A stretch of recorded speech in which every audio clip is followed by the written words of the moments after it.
You've found nightfall murmurs.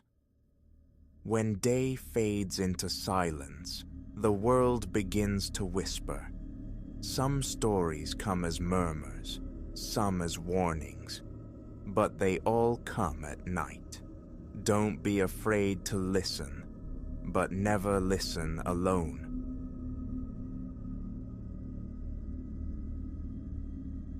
No grand design guided me toward the uncanny heart of that place. My sole ambition was escaping the city's cacophony, seeking refuge in the stark silence promised by the region locales called the Whispering Spires. I'd brought my guitar, my small constellation of recording gear, envisioning a tranquil sojourn among geological titans. Just myself, the resonant quiet, and the stones. That initial night shattered the illusion. Sounds slithered through the darkness, alien to wind's howl or any fauna known to me. They were voices, it seemed, stretched thin and guttural, rebounding among the colossal formations with a chilling resonance. A knot tightened in my gut. I've strummed chords in derelict warehouses and subway tunnels, acoustics thick with their own ghosts. But this was primal, unsettling. Confined to my tent, senses straining against the canvas, my heart became a frantic drum against my ribs. I fumbled with the recorder, hoping to capture the anomaly, but only corrosive static answered. Phantoms flickered at the edge of sight, and this was merely the prelude. My arrival had been under the full glare of day. The scale of the Whispering Spires was humbling. Immense lithic structures clawed skyward in dense clusters, some like slender needles, others thick, weathered columns. Sunlight, sharp and unforgiving, carved every fissure and facet into high relief. Dust puffed with each footfall, a fine red powder coating my boots.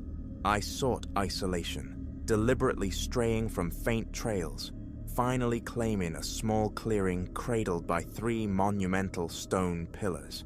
The air hung motionless. A few distant avian cries punctuated the profound stillness, briefly comforting. But the heat was oppressive, my shirt clinging like a second skin. I erected the tent, unfurled my sleeping bag, nested my guitar case safely in shadow. My compact, battery-powered recorder found its own shaded niche. Then, I surveyed my temporary kingdom, attempting to absorb its stark grandeur. The afternoon unfolded in deceptive peace. I wandered, guitar in hand, plucking tentative chords to gauge the echo. The sound returned strangely hollowed, bouncing between the stone faces with an eerie delay. Intriguing, yet unsettling. Perched on a sun-warmed slab of rock, I explored a few chord progressions, then paused, listening intently. Only my own notes, fading into the vastness, answered back. A brief melody attempted on voice felt intrusive, swallowed by the sheer scale of the landscape. The atmosphere itself felt dense, weighted, pressing inwards. No breeze stirred. The sun beat down relentlessly. I decided my voice should wait for the cooler veil of evening. I snapped photographs, futile attempts to capture the majesty, but the formations blurred into a monotonous tableau of gray and ochre. Nothing stirred. The world held its breath. As twilight bled across the sky, a nameless anxiety began to prickle. I kindled a modest fire on a patch of bare gravel, heating a tin of beans. My back braced against the comforting solidity of a boulder. Darkness descended swiftly, swallowing the landscape. The temperature plummeted, forcing me into a jacket. I tried to settle, to embrace the solitude I'd craved. An absence gnawed at me, the lack of nocturnal insects. Usually, night hums with unseen life, a chorus of chirps and buzzes. Here, only silence reigned, profound and absolute. Occasionally, a scraping noise echoed from the rocks. Loose scree, I rationalized. Some natural settling. Above, the cosmos blazed, stars piercing the pristine dark. I was utterly alone. This was the goal, I reminded myself fiercely. Tomorrow I'd capture some guitar riffs imbued with this stark resonance, then retreat homeward, creatively replenished. Around 10, I retreated into the tent, extinguishing my flashlight and burrowing deep into the sleeping bag. Closing my eyes, I sensed it, an expectant quality to the stillness, as though the spires themselves were poised, waiting. I dismissed it as fatigue and courted sleep. After an indeterminate time, a faint sound pierced the silence. It resembled a distant, mournful cry, yet it pulsed with an unnatural rhythm, rising and falling. I sat bolt upright, chest constricting. Listening, ears straining, I found the sound impossible to pinpoint, its echoes ricocheting between the pillars. It persisted for perhaps half a minute, then dissolved. I remained frozen, breath catching in my throat. Then it returned, louder this time, unmistakably a chant.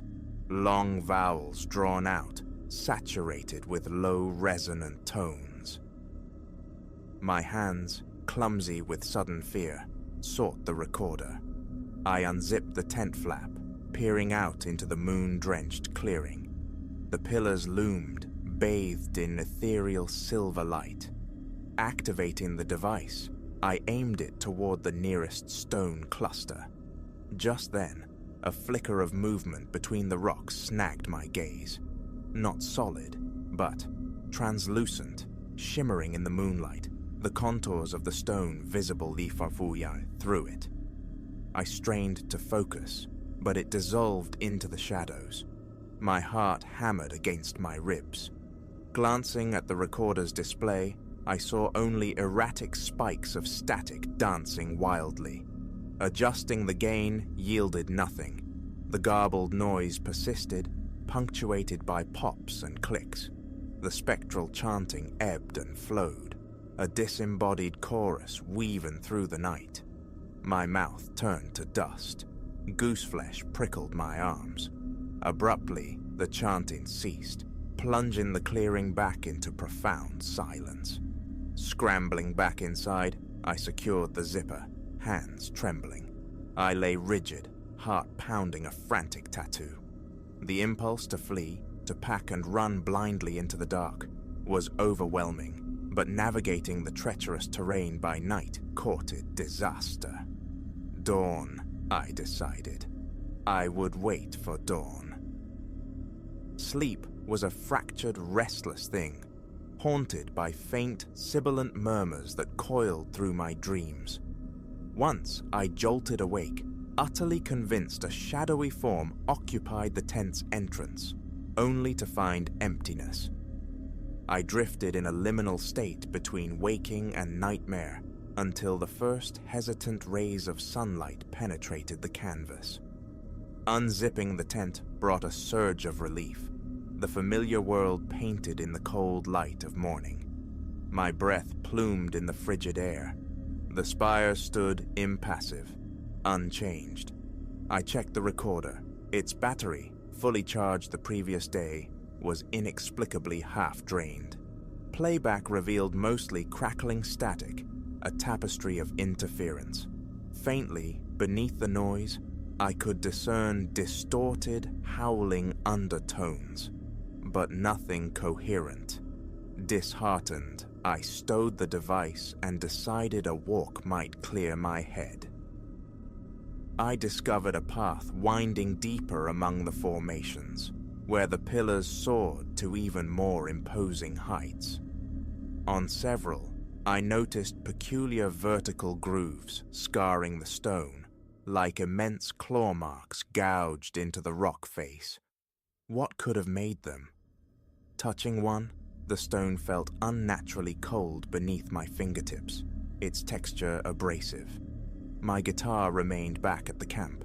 I carried only my phone, useless without signal, I discovered, and a small pack containing water. As I walked, the memory of the chanting echoed in my mind. I tried to rationalize it, wind whistling through peculiar apertures in the rock, but the cadence, the rhythm, it felt too deliberate, too vocal. My pulse, still accelerated from the night's terrors, refused to settle. I drank some water, forcing myself onward. The utter absence of life persisted. No animals, no tracks, not even the anticipated hikers. The whispering spires felt utterly forsaken.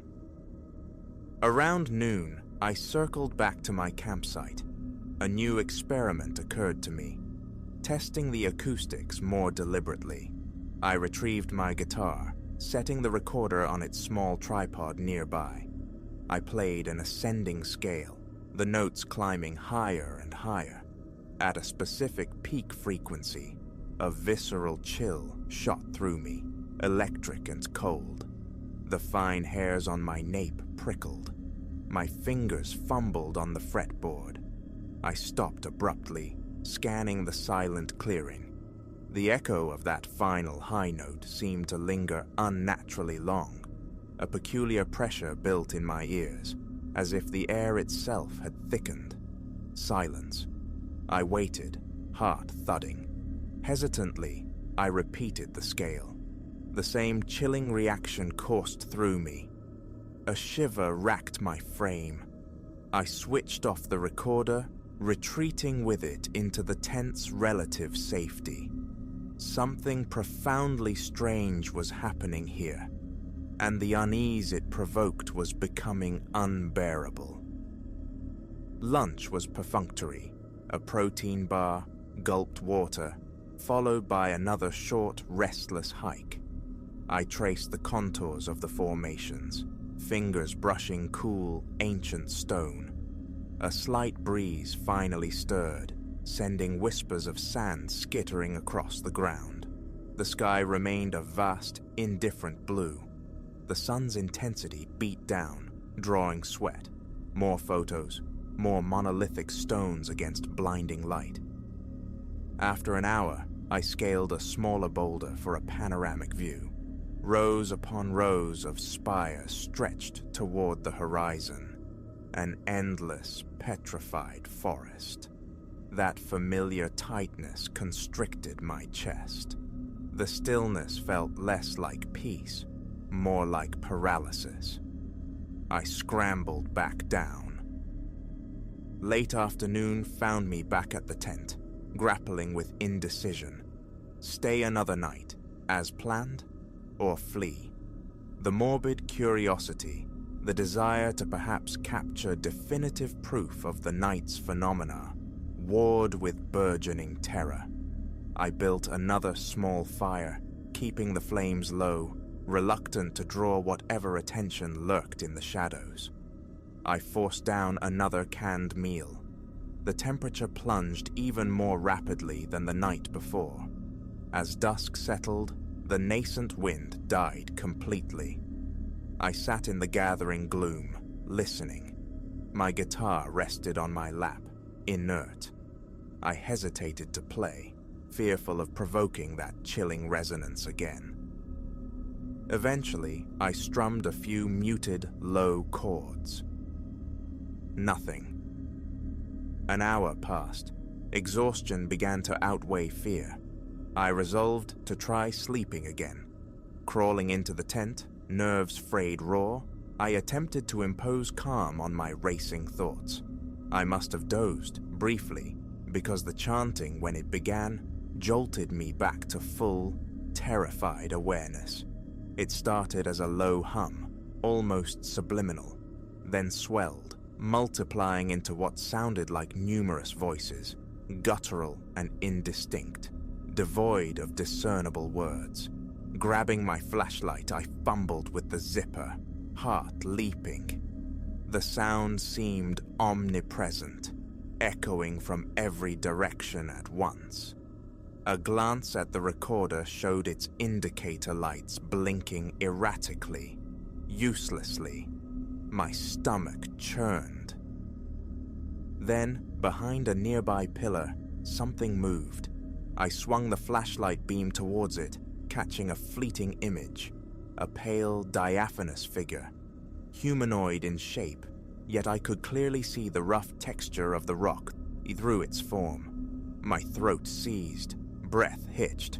I tried to call out, but my voice was strangled, silent. The figure swayed, almost languidly, then melted behind the stone. My heart pounded violently, a painful pulse in my temples. I stumbled forward, flashlight beam dancing across the gravelly ground. My own footsteps deafeningly loud. My legs felt weak, shaky. Reaching the pillar, I swept the light across its surface. Nothing, just cold, unyielding rock. The chanting erupted again, this time directly behind me. I spun around, beam cutting through the darkness. 3, perhaps 4, luminous shapes glided between the pillars. They moved with a silent, flowing grace, a spectral ballet. Arms outstretched, heads tilted back as if in ecstasy. Their mouths were open, dark O's in their translucent faces, yet no features were visible. The unearthly chorus swelled, reverberating through the clearing. I recoiled, stumbling backward over a loose stone. Pain flared as I hit the ground, scraping my hand. The flashlight skittered away into the darkness. Panic surged. I scrambled frantically on the gravel, breath tearing from my lungs. For a moment the chanting intensified, reaching a crescendo, then abruptly cut out. Silence crashed back in. My fingers closed around the flashlight. I flicked it back on. The figures were gone. I sat there, stunned, hands stinging, a thin trickle of blood tracing a path down my palm. Dizziness washed over me. The silence felt heavier, more menacing than the sound. What could I do? Shaking, I forced myself to my feet, retrieved the errant flashlight, and staggered back to the tent. Zipping it shut felt like sealing a tomb. My trembling fingers fumbled for my phone. Still no signal. My mind raced, replaying the impossible sight. Nothing in my life had prepared me for this. Exhaustion warred with terror, but sleep remained elusive. I sat huddled against the tent wall, flashlight clutched like a talisman, eyes fixed on the zipped entrance. The hours crawled by, marked only by occasional soft whisper that seemed to brush against the canvas. My eyelids grew heavy, consciousness fraying. I slipped in and out of a shallow, vigilant doze until the grey light of dawn finally seeped into the tent. With the sun's return came clarity. I had to leave. Now. I packed with frantic haste, fingers clumsy with cold and residual fear. Guitar crammed into its case, supplies shoved haphazardly into my backpack, tent collapsed with trembling hands. Eating was unthinkable. Escape was the only imperative.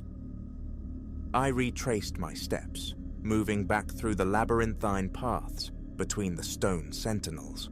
My feet dragged, legs felt leaden. The air remained unnervingly still. Every few yards I glanced back, half expecting to see those shimmering forms trailing me. Nothing. Only the crunch of my boots on the path and the ragged sound of my own breathing broke the silence. Reaching my car around midday felt like surfacing from a deep, dark water. My chest remained tight, knotted with anxiety. I threw my gear into the trunk, slamming it shut with unnecessary force. Inside the car, doors locked, engine humming, my hands still trembled on the wheel.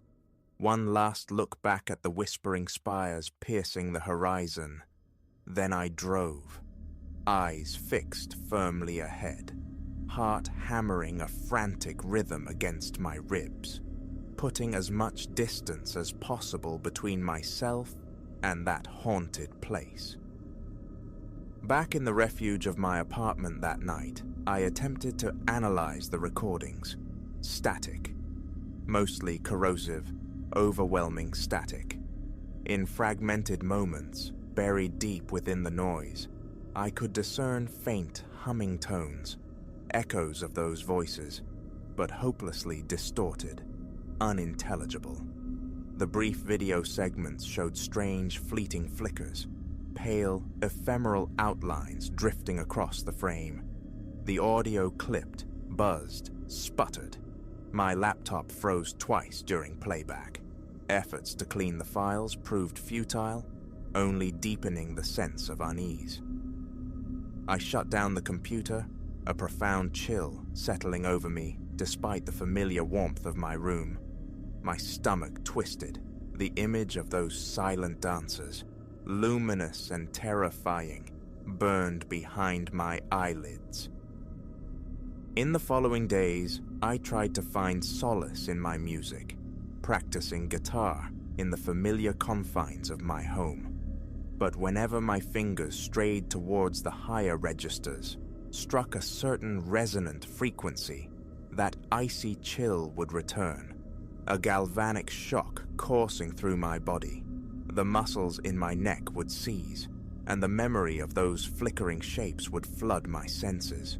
It felt as though something unseen stood just behind me, listening. My breath would catch, my playing would falter. More than once, I spun around, half expecting to confront one of the apparitions. Always there was nothing, but the feeling, the pervasive tension, refused to dissipate. My thoughts circled obsessively back to the whispering spires, to the disembodied chanting echoing in the vast, stony silence. Sometimes I wake abruptly in the dead of night, heart pounding, utterly convinced I hear that low, resonant chanting seeping through my walls. Scrambling out of bed, senses hyper-alert, I realize it's only the familiar city hum, the phantom sounds receding back into the recesses of my mind. But sleep remains elusive afterward. I attempted to articulate the experience to a friend, carefully omitting the translucent figures, describing only the eerie sounds and the overwhelming sense of dread. He chuckled, suggesting wind, or perhaps imaginative locals playing tricks. I didn't correct him. I knew what I had witnessed. Life attempts to resume its normal cadence, but the rhythm is broken. My music has irrevocably shifted. I find myself instinctively avoiding the higher notes, my hands betraying me with a slight tremor when I approach them. My recordings feel incomplete, shadowed. The habit of checking over my shoulder persists, a constant low-level vigilance for flickers of movement in my peripheral vision. They never appear, yet the tension remains, a constant companion. What resides within the whispering spires? I cannot say.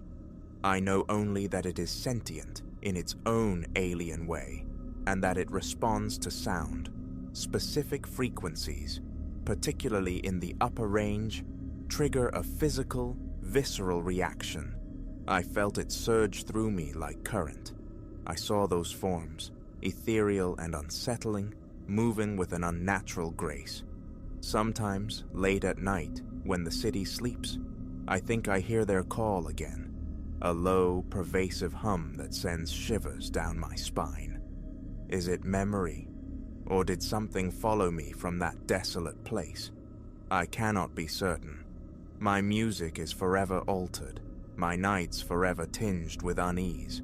It's as if a fragment of that place, of that sound, remains lodged deep within me, dormant, waiting. I harbor no intention of ever returning. I sought inspiration in silence and found something ancient and resonant with terror. Did it truly let me go? Or does it linger still, a silent harmony in the distance, poised to join my music, should I ever dare strike that specific, chilling note again? That question haunts the quiet hours. I am finished chasing silence in the wild places. Henceforth, I'll remain amidst the city's predictable symphony, leaving the spectral chanting to the stones.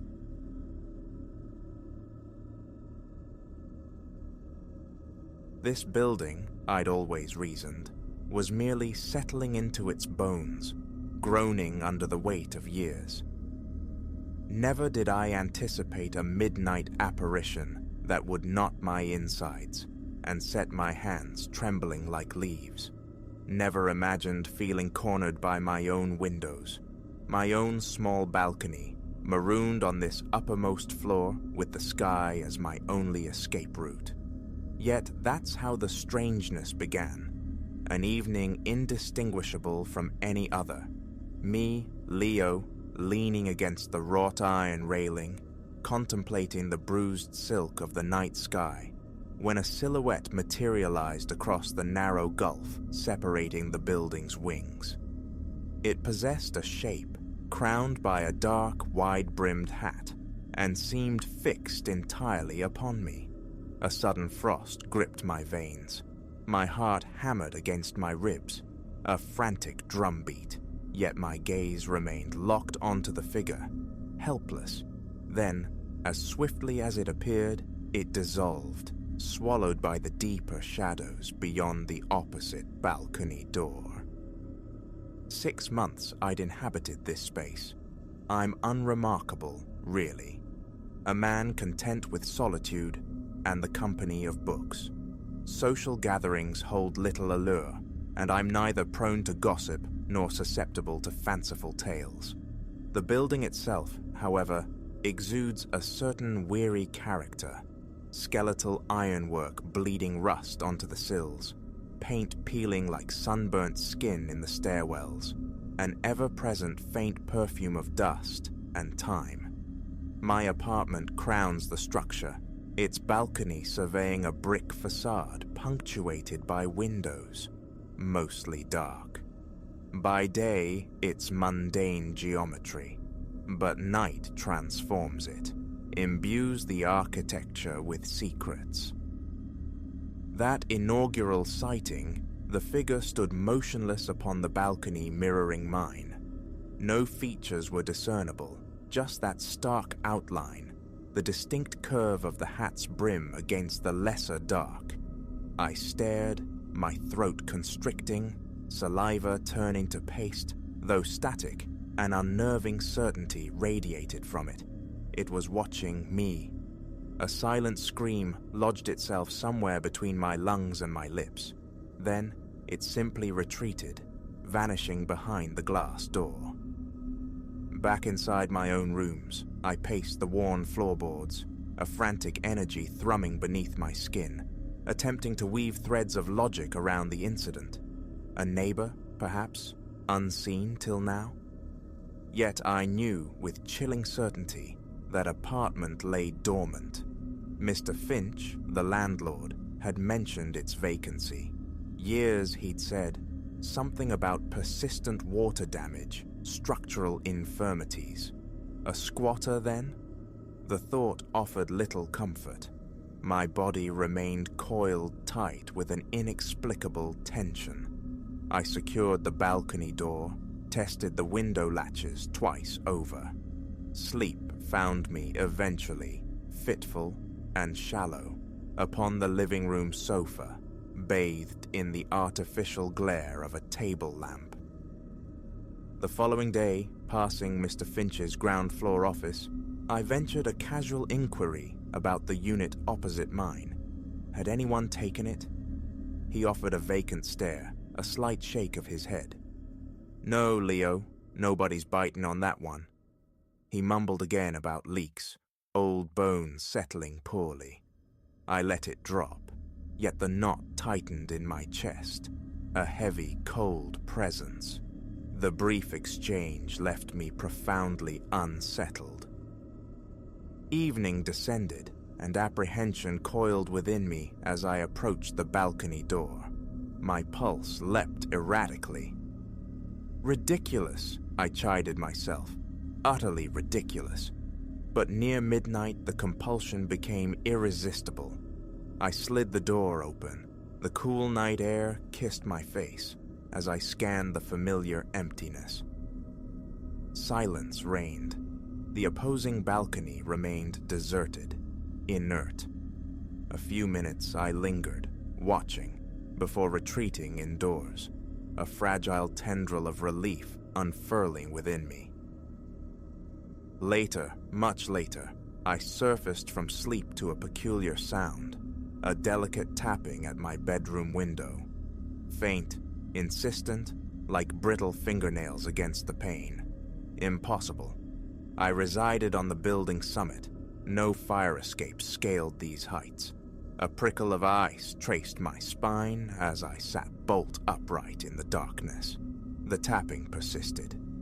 Tick, tick, tick, then ceased. Holding my breath, I crept towards the window, careful to make no sound.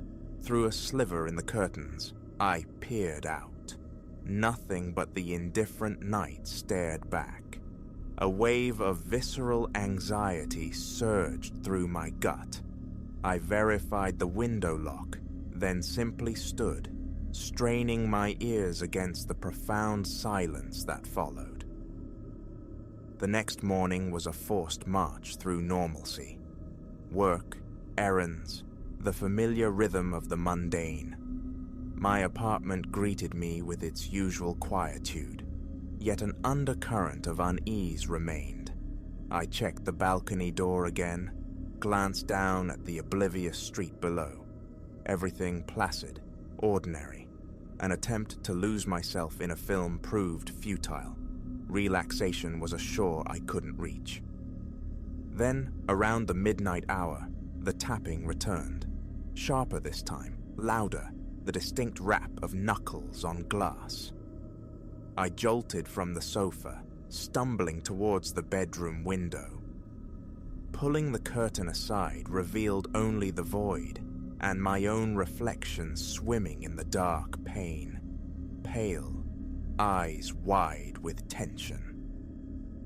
Drawn by an unseen current, I moved to the balcony door, easing it open. The night air felt unnaturally cold, heavy. My gaze swept across the chasm to the opposite balcony, and there it stood again, the hatted silhouette, poised not within the balcony this time, but upon its very ledge, facing me directly. My mouth went instantly dry, my legs threatening to buckle. For a suspended moment, it remained utterly still, yet the weight of its unseen gaze pressed upon me. Then, it stepped backwards, melting from view. My heart slammed against my ribs. A faint, metallic clank echoed across the space. Then absolute silence descended once more. Morning light revealed an anomaly on the concrete floor of my balcony. A small, incongruous object. Stooping, I retrieved it. An old key, its edges softened and blurred by a thick coat of orange rust. Where could it have come from? I walked to the railing, casting a wary eye towards the facing apartment. Its door remained shut, the entire unit projecting an aura of dereliction. No hint of recent passage. I tried to rationalize, perhaps dropped from a roof above, but there was no roof, no floor above mine, only sky. That night, I lay rigid in bed, steeling myself against flights of fancy. But around 2 in the morning, the tapping commenced anew. Faster now, more demanding. Tap, tap, tap, tap. Fumbling for my phone, I activated its flashlight, the beam cutting a shaky swathe through the darkness. I moved towards the window, my breath catching in short, sharp gasps. As my fingers brushed the cool glass, the tapping abruptly stopped. Hand trembling, I slid the curtain wide. Nothing. A ragged sigh escaped me. Then, a dull thud sounded from the balcony. Heart leaping, I scrambled out, phone beam dancing wildly. My foot connected with something small on the ground, a miniature metal car, or what remained of it, encrusted in the same angry rust as the key.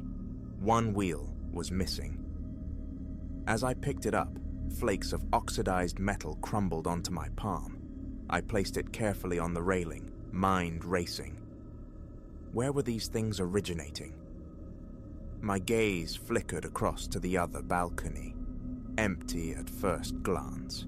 Then, a flicker of movement behind the glass door, the figure drawing back into the unlit depths. Over the ensuing nights, the strange offerings continued. A bent spoon, its bowl tarnished deep brown, the fractured face of a wristwatch, hands frozen, a delicate pair of spectacle frames devoid of lenses.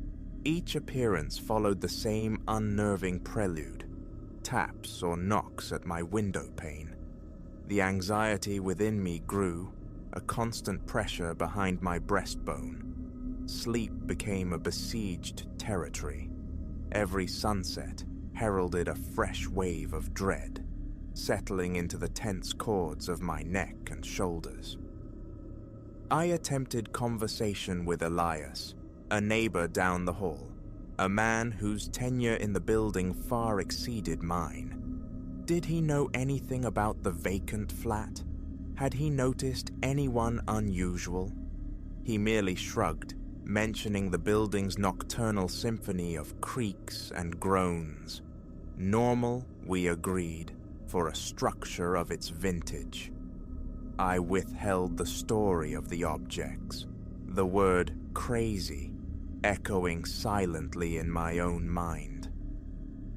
A few days later, Sal, the building's maintenance man, was applying a fresh coat of pallid paint to a section of stairwell. I paused, striking up a casual chat. He confirmed the apartment's long vacancy. He chuckled, admitting he sometimes heard funny noises emanating from it, but attributed them to aging pipes. Never seen a soul enter or leave, he assured me.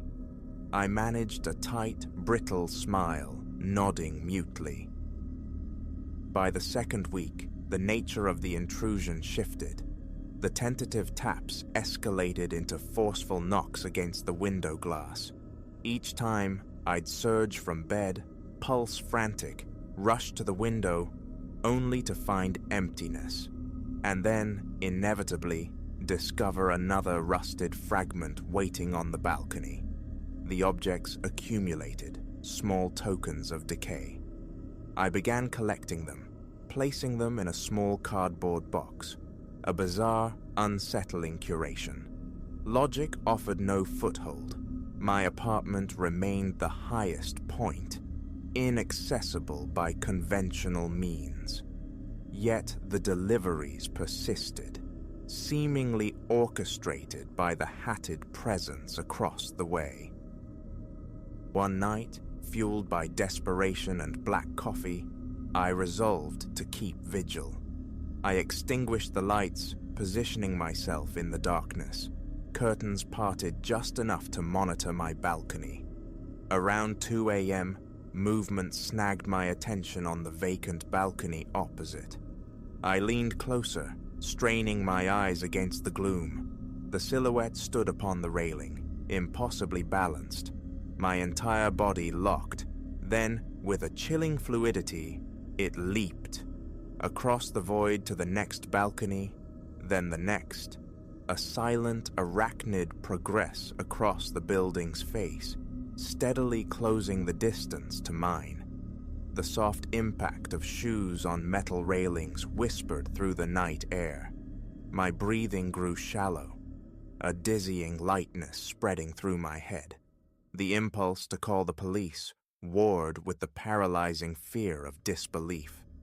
I remained rooted, a spectator to this impossible traverse. It reached the balcony immediately adjacent to mine. A low, metallic scrape echoed, and I glimpsed a dark form crouched low near the dividing rail. My hands shook uncontrollably. I dared not breathe, dared not move. After agonizing seconds, the shape withdrew, vanishing. I sat, heart pounding a painful rhythm against my ribs, until the first gray tendrils of dawn painted the sky. Sleep was a forgotten country. On my windowsill, the next morning lay a tarnished brass lighter, its mechanism seized with rust. I swallowed hard, adding it to the growing collection in the box. Another call to Mr. Finch. Could he please check the apartment, secure it better, change the locks? He sighed audibly into the receiver, mumbled about schedules, promised to look into it later. His indifference was a physical weight. Frustration simmered, hot and useless in my chest. I hung up, the sense of isolation absolute. Then came the night of the scraping sound at my balcony door. Around 3 a.m., the noise jolted me from a restless doze. I scrambled into the living room, nearly tripping in my haste.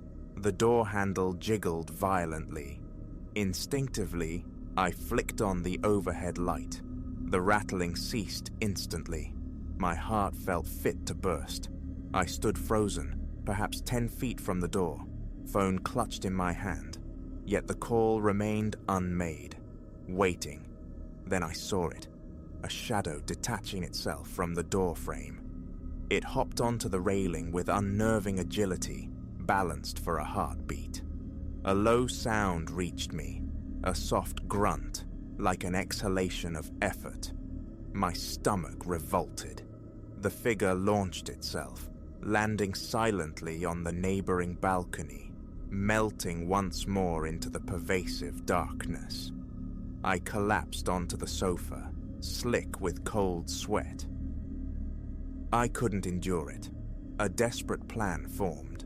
I would infiltrate the vacant apartment myself. Mr. Finch, notoriously lax, sometimes left the master keys hanging in the maintenance office downstairs, often unattended while Sal was occupied elsewhere. I watched, waited. Around noon, the opportunity arose. The office stood empty. Heart hammering against my ribs like a trapped bird, I slipped inside, snatched the heavy key ring. The risk felt enormous, yet the need to understand, to confront this encroaching madness, outweighed caution. I ascended the stairs to the deserted unit. The corridor lights flickered erratically overhead. The apartment door looked warped, ancient. Taking a ragged breath, I found the correct key. It turned stiffly in the lock. I pushed the door inward. The air hung thick with the scent of stale dust and decaying wood. The living room was a void, save for a scattering of broken chairs like skeletal remains. A short hallway beckoned towards a bedroom.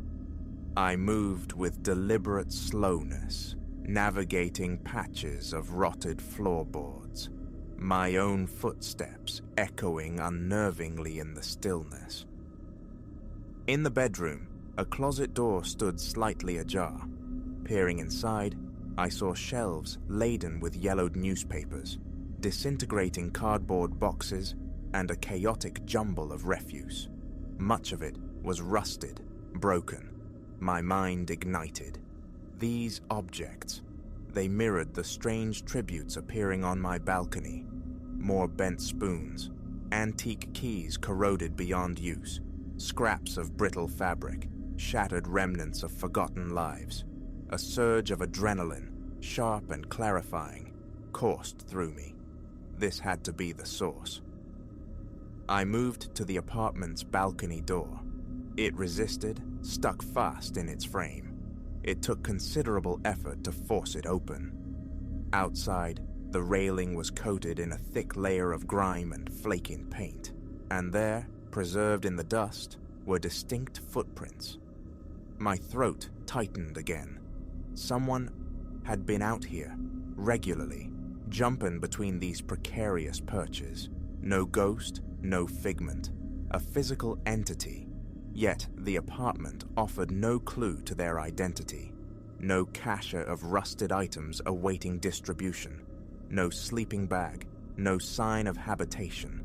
It was as if the intruder materialized solely for their nocturnal journeys, leaving no trace but decay and dust. Standing there, exposed on that alien balcony, a profound sense of vulnerability washed over me. Any window, any rooftop could hold watching eyes. I pulled the door shut, careful to leave no sign of my intrusion, and locked it behind me. My hands trembled as I furtively returned the master keys. I felt tainted, as if I'd disturbed something sacred or profane. That night, I fought for composure. It's just someone playing games, I told myself, some elaborate, meaningless prank. But as midnight approached, loud, urgent knocks erupted against my balcony door. Not taps this time, but solid blows. I froze, a tremor running down my arms. Hesitantly, I took a few steps towards the living room. The knocking persisted, rapid fire, then a pause, then another volley. With a surge of desperate resolve, I yanked the curtains aside. The silhouette was there, pressed right against the glass, impossibly close. The hat still obscured any hope of a face, just a shape, dark and defined, seeking entry. My pulse became a frantic roar in my ears. I stared, paralyzed by indecision. Then, the figure raised a hand, pointing deliberately towards the door handle. My mind went utterly blank. I stumbled backwards, shaking my head, mutely. In one fluid, terrifying motion, the figure vaulted onto the railing and was gone. A faint, receding scrape from the adjacent balcony. Then silence claimed the night once more. Sleep was impossible. Morning revealed another offering, a pocket knife lying on the concrete, its single blade half extended and choked with rust. I snatched it up, tossed it into the box with its brethren, and secured all my locks again. I sat on my sofa for a long time, struggling to regulate my breathing, the tension in my body a rigid cage I couldn't escape. My head throbbed with exhaustion and fear. Later that day, another confrontation with Mr. Finch. I pleaded, then demanded he accompany me upstairs, witness the footprints on the vacant balcony himself. He waved me off, impatient, citing appointments, busyness. My anger flared, impotent against his wall of indifference. Defeated, I retreated to my apartment, the question echoing, what now? Night after night, the pattern continues, intensifies. The figure seems bolder, its leaps between balconies more frequent, the knocks against my windows and door growing louder, more insistent. Sunset now triggers a visceral churning in my gut. My apartment, once a sanctuary, feels like a cage. Windows locked, balcony door bolted, yet the presence manifests regardless, leaving its corroded gifts. There is no escape. I am a prisoner on the top floor. Where this is leading, what the figure ultimately wants, remains terrifyingly opaque. But the objects, they resonate with the building's soul. Faded labels, archaic address tags glimpsed on fragments, keys that might once have turned these very locks. Each piece feels like a shard of forgotten history, unearthed and presented to me. It's as if the figure is compelling me, to assemble this fragmented past, forcing upon me the weight of this place, a history I can no longer ignore. I am committing this account to paper now, while the details remain sharp, etched by adrenaline. My body is strung tight. My eyes keep darting towards the balcony door. Midnight approaches. I am waiting for the knocks, the taps, the scrape of metal on metal. My palms are slick with sweat, my heart a frantic prisoner in my chest. I desperately want it to end, but escape remains impossible. The lease, the finances, the sheer inertia of fear. So I remain, trapped in this cycle, night after night, anticipating the reappearance of the shape in the hat, waiting to see what new relic of the past it will bestow upon my windowsill. How far will this escalate? I don't know, but I will be here, listening for those phantom footsteps, those insistent knocks, watching for that silhouette against the night sky. I cannot see its eyes, yet I feel its unwavering stare. I cannot cry for help, for who would believe this descent? And so I sit in the encroaching darkness, fully awake, bracing for that first inevitable tap against the glass.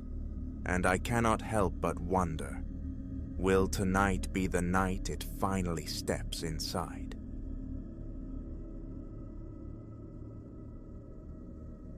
Recognition dawned, cold and sharp.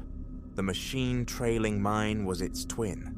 Not mere coincidence, this. This was the unraveling thread of a nightmare, pulled taut, threatening to fray the edges of sanity itself.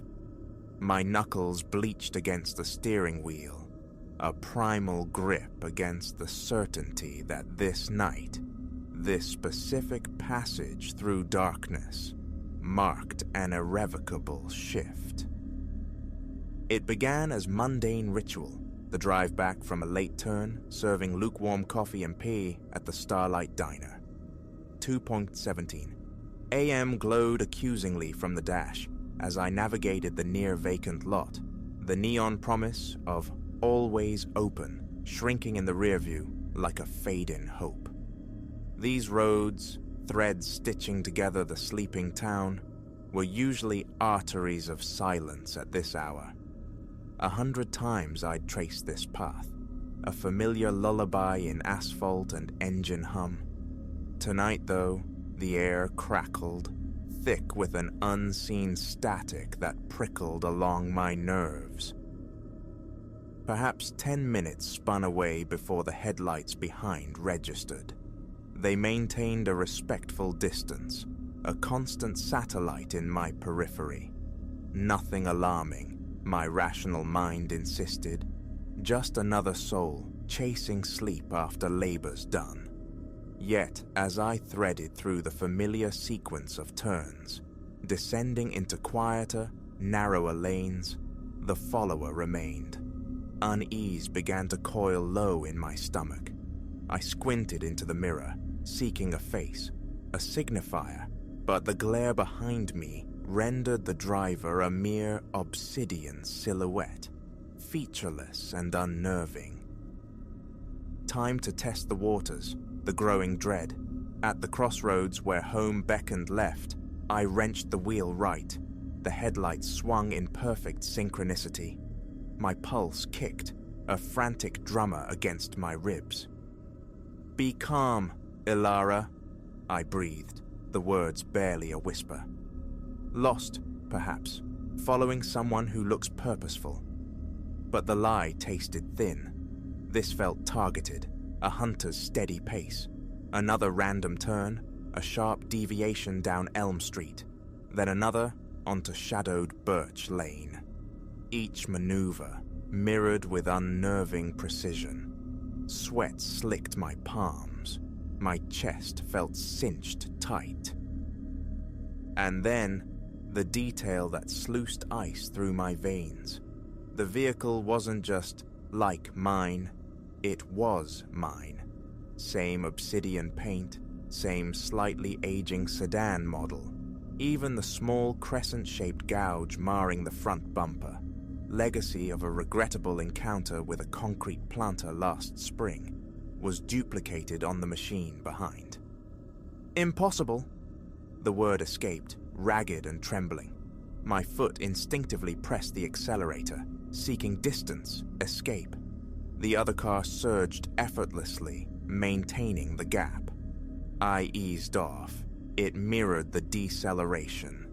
A reflection made solid, pursuing terribly real. My thoughts fractured, scrambling for reason. A hallucination born of fatigue? Had sleep claimed me at the wheel, conjuring this grotesque theater? Or something older, darker, clawing its way into the mundane world? My fingers scrabbled for my phone, a lifeline. Static answered the attempted call. No service, naturally. The ensuing minutes dissolved into a panicked blur, fueled by adrenaline's raw burn. Aimless flight, illogical turns down streets whose names I never knew, a desperate cartography of escape. Yet the phantom persisted, its headlights burning twin holes in my rearview mirror. The town receded, streetlights becoming sparse, then vanishing altogether, plunging the world into a deeper velvet dark. Only our headlights carved reality from the oppressive blackness, parallel beams slicing through the void. Then, emerging from the gloom like a skeletal wreck, an old derelict gas station. Its sign hung crooked, paint peeling, windows boarded over like blinded eyes. Neglect radiated from it. Yet in that moment, it seemed a sanctuary. Impulse took over. I twisted the wheel violently right, tire screaming protest as the car skidded onto the cracked, weed-choked tarmac. Engine cut, lights extinguished. I slumped low in the seat, holding my breath, straining my ears against the sudden, profound silence. A beat passed. Then, the unmistakable crunch of gravel under other tires. The low thrum of an identical engine idling. It had followed me in. Stillness became my shield. I barely breathed as a car door opened, then closed with soft finality. Footsteps crunched, slow, deliberate, drawing nearer on the loose stones. My heart hammered, a frantic bird trapped in my ribs, surely loud enough to betray me. Eyes squeezed shut, a silent, desperate plea cast into the indifferent dark. The steps halted directly beside my door. A shadow eclipsed the driver's side window. Hesitantly, thick dread coating my throat, I lifted my head and stared directly into my own eyes. A strangled gasp lodged in my throat. Horror, pure and undiluted, surged through me. The figure standing mere inches away wore my face, my hair, my eyes, the faint crescent scar marking my left cheek from a childhood tumble. But the expression was hideously wrong.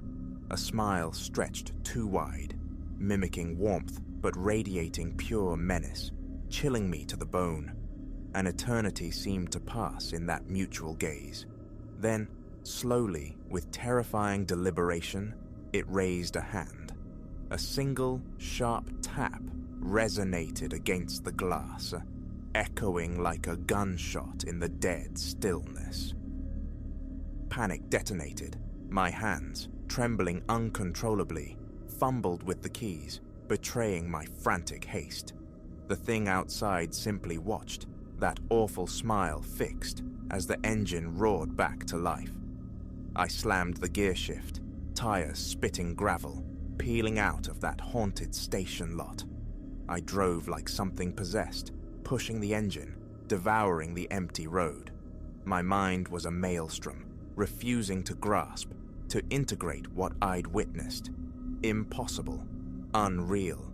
Yet each terrified glance into the rear view confirmed the impossible. My car, my face behind its wheel, pacing me relentlessly, no matter the speed. How long I fled, I couldn't say. Time warped, stretched thin, the landscape outside a dark, featureless smear.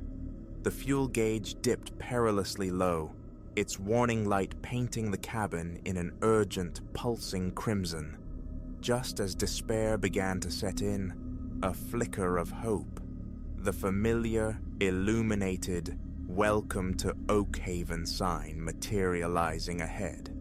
The next town, lights, people, potential refuge. I urged the car onward, praying it wouldn't fail me now. Crossing the town line felt like breaking the surface after drowning. I risked another look back. Empty road stretched behind me. A choked sob of relief escaped my lips. I eased my foot off the accelerator, the first streetlights of Oakhaven washing over me like a benediction. The glowing sign of another 24-hour diner beckoned.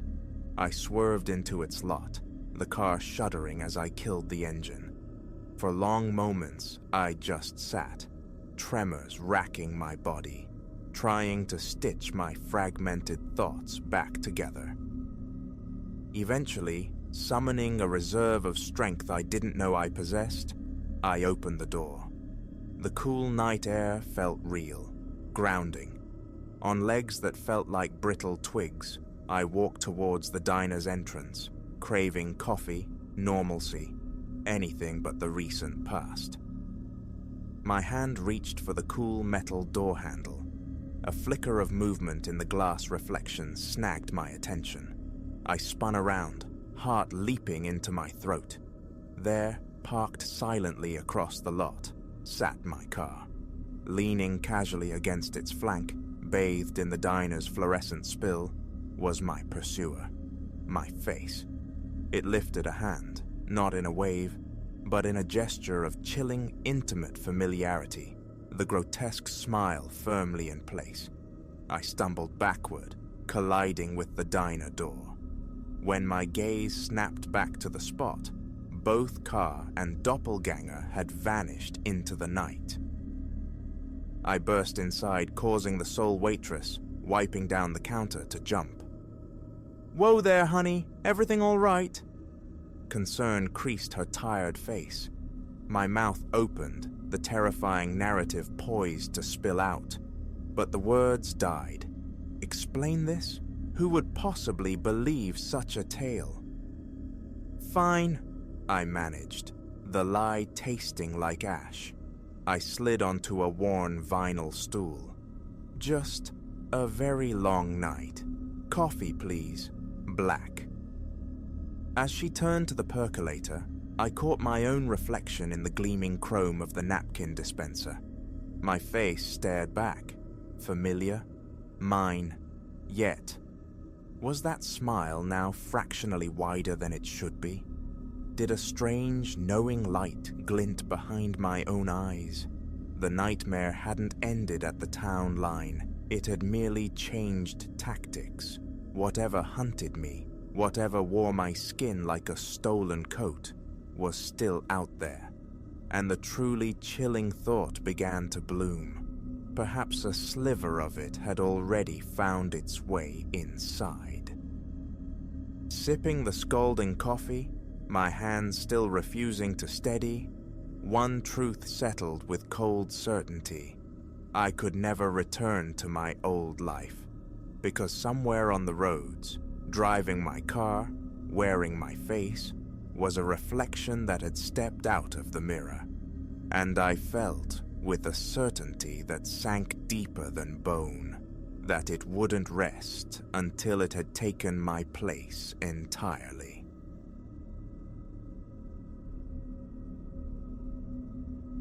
The brittle percussion of sycamore leaf underfoot marked my passage homeward, their autumnal firebanks smoldering in the deepening twilight. Street lamps, one by one, began to shed their hesitant lemon glow, stretching familiar suburban shadows into unfamiliar lengths along pavement I'd trod since childhood. My mobile, a casualty of forgetting its charge at the bookshop for the third time this week, lay inert in my pocket. No matter. 8 blocks separated the scent of aging paper from the scent of home. A sedan drifted past, slow, unremarkable, save for the way it seemed to hesitate, suspended beside me just a beat too long. My mind, absorbed in curating titles for the coming week's display, barely registered it. Then, scarcely 2 minutes later, it reappeared, crawling now, slower still. A subtle falter entered my stride. When it completed its third circuit, my pulse hammered a frantic rhythm against my ribs, syncing with my quickening steps. Each reappearance brought it fractionally closer to the curb, its progress a slow, deliberate encroachment. It was an older model, swallowed by the dusk, its engine a low, almost apologetic purr against the evening's quietude. The windows, darkly tinted, reflected the nascent streetlights, offering no glimpse of the occupant. I lengthened my stride, a sudden, sharp regret surfacing. I should have accepted Mother's offer of a lift. Never walk alone after dark, Ilara. Her voice echoed in my memory. But I was 23, rooted in a neighborhood seemingly unchanged since my kindergarten days. Except, in this moment, it felt utterly alien, charged with unseen currents. The sedan slid ahead, halting at the corner. Its brake lights flared, twin crimson eyes staring into the gathering dark. My own pace slackened as I approached the intersection. To continue home meant walking directly past it. With a soft electric whine, the driver's window began its descent. Without conscious thought, my feet veered right, onto Ash Street. A longer route, yes, but its houses seemed more awake, their windows warmer pools of light. Ahead, the silhouette of someone walking a dog offered a brief anchor to normalcy. The distant cadence of children playing in a yard soothed the rising static in my nerves. Behind me, the sedan's engine surged. I didn't need to look. The sound confirmed its turn onto Ash Street, a predator following its quarry. My walk tipped towards a run, though I fought to maintain an illusion of calm, a desperate pantomime against the fear blooming cold in my chest. The car crept alongside, so close now I could have brushed its flank with my hand. "Evening." The voice, male, startlingly conversational, spilled from the lowered window. "Looks like you could use a lift.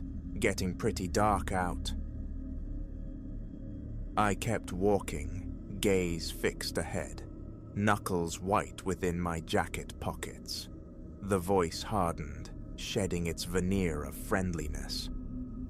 "Just trying to be neighborly. No need for the cold shoulder." Mrs. Gable's house loomed on the right. Her porch swing was a fixture of these evening hours, her sharp eyes missing nothing from beneath her wide-brimmed gardening hat. Tonight, the porch stood vacant, the house behind it dark and silent. The children's laughter had evaporated. The dog walker had vanished down a different lane. Again the car maneuvered ahead, stopping at an angle that effectively barred my path on the sidewalk, forcing me towards the street. The passenger door clicked, then began to swing outwards with agonizing slowness. Panic, icy and absolute, seized me. I spun, poised to flee, only to freeze. Headlights bloomed behind me. A second car? Had it shadowed the first all along? Then, salvation. A soft, steady emerald glow emanating from the Thorns' porch. The neighborhood watch safe space sign, nestled amongst their early Christmas lights, shone like a beacon. Without hesitation, I broke into a sprint, feet pounding up their walkway, fists hammering against their front door. Mr. Thorne opened it instantly, phone already pressed to his ear, his expression grimly understanding. He'd been watching. "Inside, quickly," he commanded, his body a shield as he stepped onto the porch. His voice, amplified by the sudden stillness, carried down the street as he spoke into the phone. "Yes, reporting 2 suspicious vehicles on Ash Street, dark sedans." The cars vanished, their engines roaring abruptly before fading into the suburban quiet. Mrs. Thorne appeared, wrapping me in a thick blanket despite the mild air, her hands pressing a mug of steaming cocoa into my trembling fingers. Their teenage daughter, Clara, materialized beside me, her chatter about a recent art project, a deliberate, gentle distraction while we waited for the police cruisers to arrive. When my parents rushed in, Mother bypassed the inevitable, "I told you so," simply holding me tight, her silence more potent than any words. Dad conferred quietly with the officers. They took my statement, the descriptions of the vehicles slotting grimly into a pattern of similar incidents weaving through nearby towns. The methodology was chillingly familiar. Isolate, intimidate, feign assistance. The following day, a current of change electrified our neighborhood. More houses sprouted green porch lights, silent declarations of sanctuary. The bookshop altered its closing procedures. No one would lock up alone after sunset. An informal walking buddy system materialized, neighbors synchronizing commutes and errands.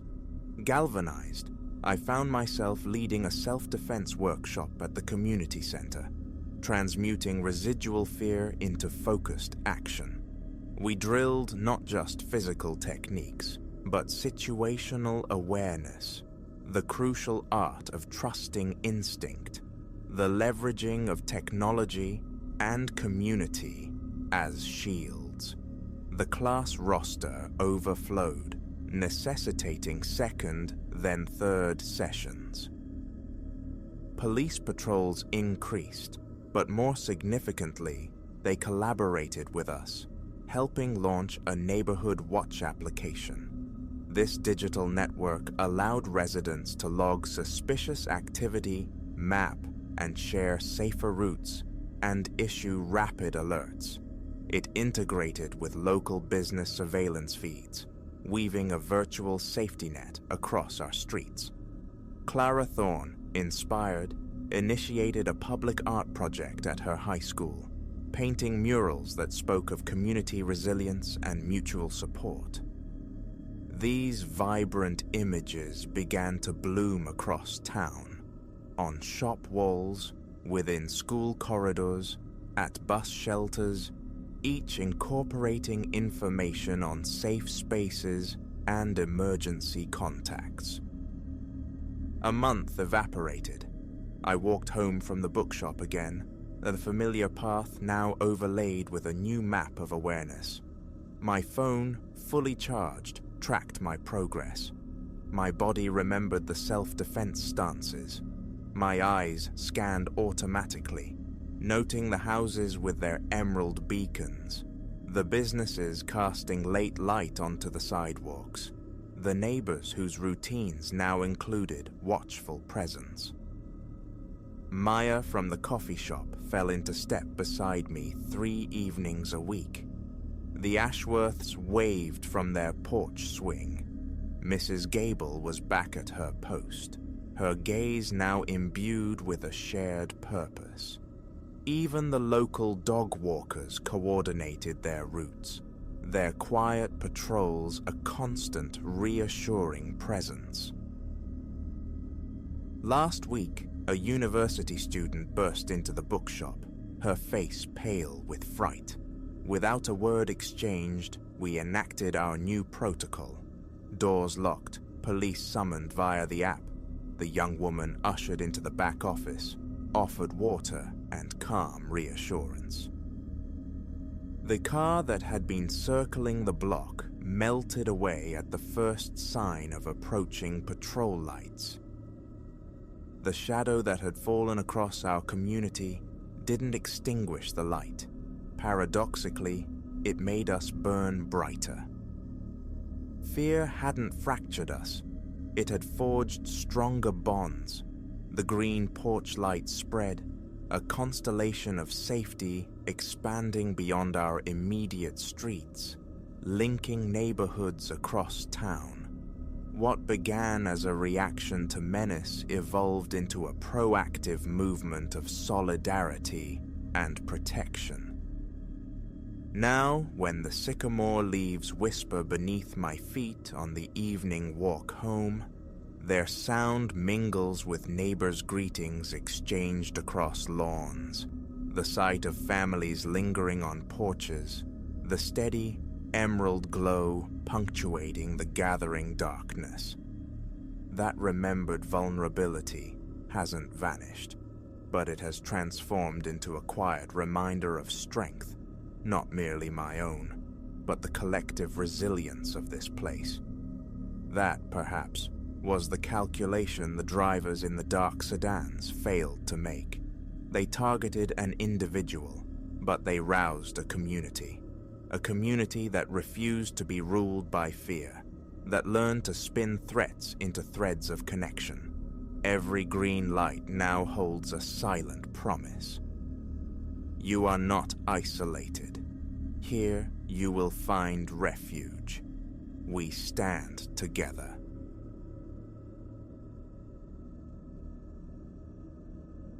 There exists a peculiar disquiet in spaces unmoored from time, sanctuaries of stasis where the surrounding world ceases its relentless hum. Such was the sensation that claimed me the instant I breached the threshold of the forsaken lakeside hotel. Trespass was not my intent, yet a siren call of curiosity had lured me forth. Now, lookers back through the fractured lens of memory, I curse that impulse, for within those decaying walls lay a wrongness, profound and inexplicable, etched forever into my mind. It began, as such things often do, with a story whispered over cheap coffee. My companion, Leo, and I were adrift on a ribbon of asphalt, navigating the miles toward a planned weekend of campfire camaraderie with distant friends. A roadside diner, smelling faintly of stale grease and regret, offered temporary refuge. It was there, amidst the clatter of plates, that Martha, the waitress whose eyes held the map of too many long nights, casually seeded the idea while replenishing our water glasses. She spoke of the Grandview Lodge, derelict for generations, perched on the lip of a placid lake just beyond the town's edge. Once a jewel of the roaring 20s, a haven for the affluent, it fell silent after something. An event shrouded in local reluctance, leaving the hotel to succumb to nature's slow reclamation. Leo, ever the magnet for misadventure, practically vibrated with sudden interest. "We have to see it," he declared, a familiar, reckless grin splitting his face. My own enthusiasm remained stubbornly dormant. A shadow lingered in Martha's tone, a subtle warning woven into her nonchalance, suggesting some secrets are best left buried in dust. But Leo pressed, his arguments fueled by the promise of the unknown. "Think of the stories. We've got hours to kill before meeting the others." My intuition screamed refusal, a primal urge to steer clear. Yet, facing his buoyant certainty, I offered a hesitant shrug, a silent capitulation. An old building, what harm could truly befall us? We navigated towards the hotel as twilight bled across the sky, guided by Martha's laconic directions. The pavement narrowed, devolving into a winding track swallowed by dense woods, ancient boughs interlacing overhead like skeletal fingers. Silence descended, profound and absolute, the highway's drone replaced by the sibilant whisper of wind through leaves. And then the grand view emerged. It loomed, a colossal silhouette against the bruised heavens, dominating the tree line. Its former majesty was a ghost haunting the crumbling facade. Windows gaped like vacant eyes, sections of roof slumped in defeat, and ivy tendrils clawed relentlessly upwards, strangling broken balconies. Yet it was the lake that truly arrested me. Visible in slivers behind the structure, its surface was a perfect obsidian mirror reflecting the deepening gloom, utterly inert. No breeze dared ripple its composure, no sign of life stirred its depths. It possessed an unnatural stillness, a sepulchral calm that felt like suspended breath, a silent, patient waiting. Leo, oblivious, bounded from the car, drawn towards the main entrance with palpable excitement. A tremor of unease traced my spine as I glanced again at the glassine water. But the thought of being stranded alone propelled me forward in his wake. The great doors, miraculously unlatched, groaned open under Leo's push, releasing a miasma of trapped air, thick with motes dancing in the gloom, redolent of mildew and time itself. The lobby unfurled before us, cavernous, dominated by a sweeping central staircase ascending into shadow. A tarnished chandelier, vast and skeletal with missing crystal pendants, hung like a captured constellation. Wallpaper, patterned with faded opulence, peeled away in strips, littering the floor alongside shattered furniture. Shards of glass and plaster dust rained down from the decaying ceiling. It was the expected tableau of dereliction, yet imbued with an almost palpable weight, as if the very walls clung fiercely to secrets, unwilling to exhale. Our footsteps echoed unnaturally in the vast quiet as we moved through the debris. Leo, buoyant, snapped photos with his phone, suggesting routes into the hotel's deeper recesses. I feigned a reciprocal excitement, but with each step further into the Grandview's heart, the disquiet intensified. The air grew denser, heavier, pressing against my lungs. Every trivial sound, a scuttling unseen, the groan of stressed timber, seemed to reverberate, lingering unnaturally. We ascended the grand staircase, its wood protesting beneath our weight. Upstairs, corridors stretched into darkness, lined with guest rooms, their doors askew on rusted hinges. Here the wallpaper was a mere memory, ghosting the plaster in faint, discolored patches. While Leo peered eagerly into ravaged bedchambers, my attention snagged on something further down the hall, a single, imposing door, larger than the others, firmly closed. It felt dissonant, significant. I beckoned Leo, and together we approached. The closer we drew, the more suffocating the atmosphere became. A physical pressure tightening around my chest. Yet compulsion overrode fear. I needed to see beyond that barrier. Leo's hand closed over the tarnished brass knob. It turned with a resonant click. The door swung inward with ponderous slowness, revealing what must have once been the ballroom. Immense, floor-to-ceiling windows, now opaque with grime, lined one wall. Another chandelier, twin to the lobbies, but shrouded in cobwebs thick as funeral veils, presided over the desolation.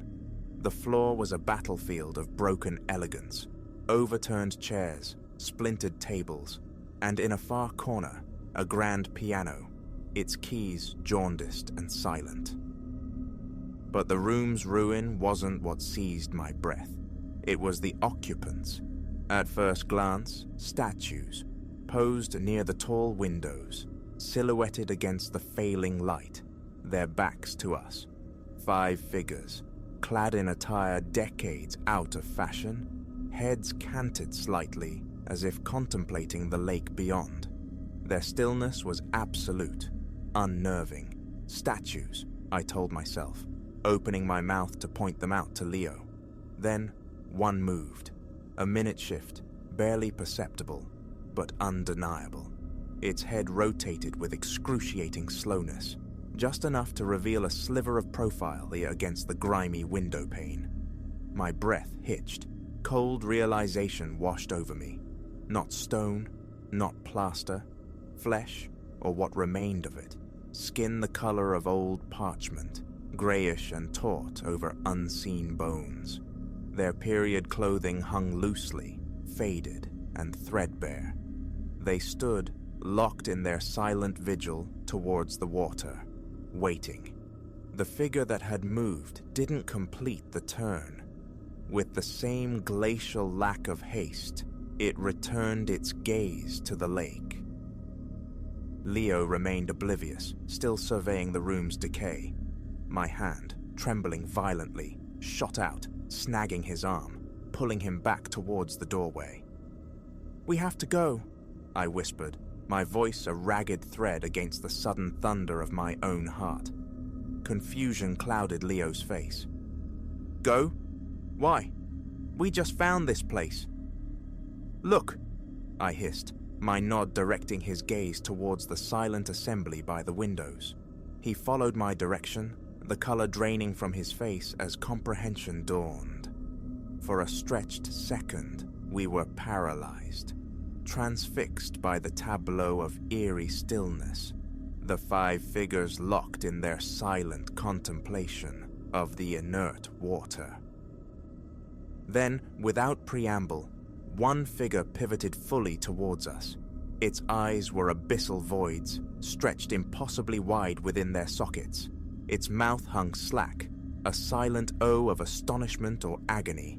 And then, with a sickening, unnatural deliberation, the others began to turn, one by one, heads swiveling on unseen mechanisms, fixing their deadened gazes upon us.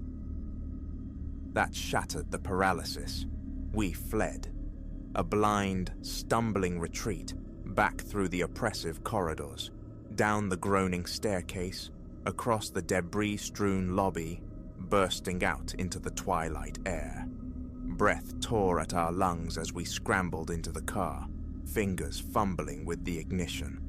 I refused to look back, yet I felt their collective stare burning into my back, felt the weight of the Grandview's malevolence pressing down, even as Leo slammed the car into gear. He drove with a desperate urgency, tires spitting gravel on the narrow track, the hotel shrinking rapidly in the rearview mirror. Silence reigned in the car, thick and suffocating, until we hit the blessed anonymity of the highway, the familiar drone of traffic, a fragile shield against the unspeakable. What resided in that hotel ballroom, I cannot say. But abandoned? No. Something endures there, patient and watchful in the arrested quiet. Something ancient, perhaps. And whatever it is, it does not welcome visitors.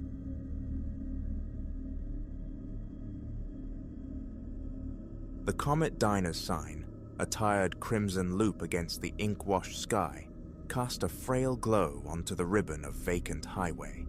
My rag traced hypnotic circles on the Formica counter, a familiar rhythm in the graveyard quiet. Then, a chime, sharp, intrusive, sliced through the stillness.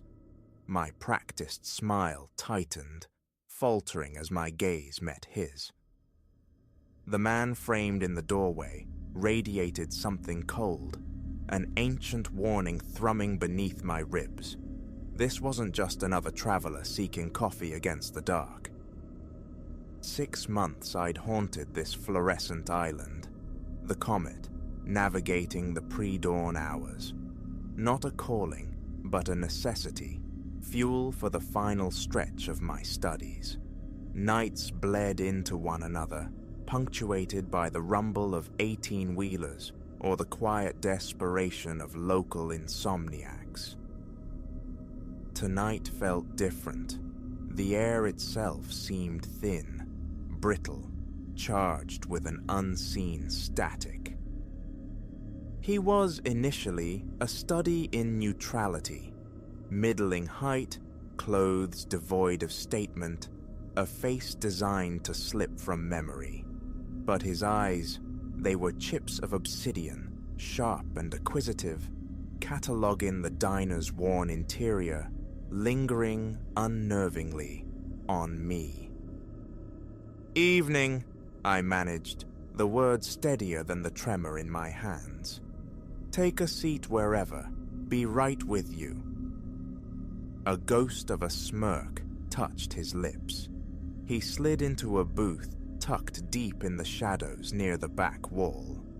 Grabbing a menu, the coffee pot sloshing warm reassurance against my hip, I braced myself and walked toward him. Coffee? The question was redundant. I was already pouring a dark stream into the thick ceramic mug. "Yes," he murmured, his voice a low, polished hum. "And the house special." His order scratched onto my pad. I felt the weight of his stare, a physical pressure between my shoulder blades. Turning away, his voice snagged me. "Slow night." I pivoted back, forcing a casual curve onto my lips. "Usually is this time." He inclined his head, a slow, deliberate movement, his gaze unwavering. "Must get lonely, out here, all by yourself." Ice traced a path down my spine. A forced laugh escaped me. "Oh, I manage. Excuse me. Gotta get this cooking." I retreated toward the kitchen pass-through, my pulse a frantic drum against my ribs. Through the greasy window, I saw him watching, that unsettling half-smile fixed in place. I rattled off the order to Sal, our night cook, trying to mask the tremor. "Everything copacetic out there, Alara?" Sal's brow furrowed, his usual gruffness softened by concern. A pause, then a nod. "Yeah, just a strange one. It's fine." But fine was a lie dissolving with each passing minute. The wrongness intensified, a sour taste in the air. When I delivered his food, he barely acknowledged it. Instead, questions, delivered casually, relentlessly. Where did I grow up? Family close by? What time did my shift wrap? Each inquiry landed like a small stone, sending ripples of disquiet through me. The clock hands crawled. He remained, nursing the same cup of coffee, showing no inclination to leave. The diner stayed stubbornly empty, amplifying the silence broken only by the jukebox's low croon and the periodic clink of his mug returning to the saucer. Every stolen glance confirmed it. He was staring, always staring, that cold amusement etched onto his face. dawn painted the eastern horizon in bruised purples and faint golds. Enough. I couldn't breathe this stale, charged air any longer. Approaching his booth, I summoned a firmness I didn't feel. "Sir, apologies, but we need to close down this section for morning prep. I'll have to ask you to settle up." He stretched, languid as a cat, leaning back against the vinyl. "Now, Ilara, we both know this place never closes. Why the hurry to see me gone?" My blood turned to slush. My name. I hadn't offered it. "How do you know my name?" The demand was sharper, louder than intended. I took an involuntary step back. He chuckled, a dry, rasping sound, utterly devoid of warmth. "Oh, I know quite a bit about you, Ilara. Been observing you for a good long while." Panic flared, hot and suffocating. I spun, intending to bolt, to scream for Sal. Anything, but he moved with startling speed. His fingers clamped around my wrist, a vice of chilling strength. "Sit," he commanded, the smooth veneer gone, replaced by something hard, unyielding. "We haven't finished our conversation." I struggled, twisting against the iron grip. "Let me go!" My eyes darted wildly, searching for a weapon, a heavy sugar dispenser, a stray knife. "I said, sit!" he repeated, yanking me forcefully toward the booth. Just then, salvation in a chime. The door swung open, admitting a boisterous trio of truckers, their laughter and loud greetings shattering the suffocating tension. For a fraction of a second, the man's grip faltered. It was all I needed. I ripped my arm free, scrambling toward the sanctuary of the kitchen. "Sal!" The name tore from my throat as I burst through the swinging doors. "Call 911, now!" Sal looked up from the sizzling grill, his eyes widening at my terror. He reached for the wall-mounted phone, but the kitchen doors slammed open again. The man stood there, his unremarkable face twisted into a mask of fury. "That was a mistake, Ilara," he snarled, advancing into the cramped space. Sal, bless his grizzled heart, reacted instantly. He snatched the cast-iron skillet from the burner, swinging the heavy pan in a swift, brutal arc. Metal met skull with a sickening crack. The man crumpled, hitting the linoleum floor like a sack of stones. The ensuing hours were a chaotic montage. The wail of sirens dissolving the night's silence, uniformed bodies moving with purpose, the sharp inquiries of detectives, the disorienting flash of cameras transforming the familiar diner into an alien landscape. A paramedic gently checked my pulse, my scraped wrist, while a grim-faced detective spoke quietly beside me. "You were incredibly fortunate," he stated, his voice low. "We've had an alert out for this individual for months, linked to assaults, disappearances, other women working nights, just like you."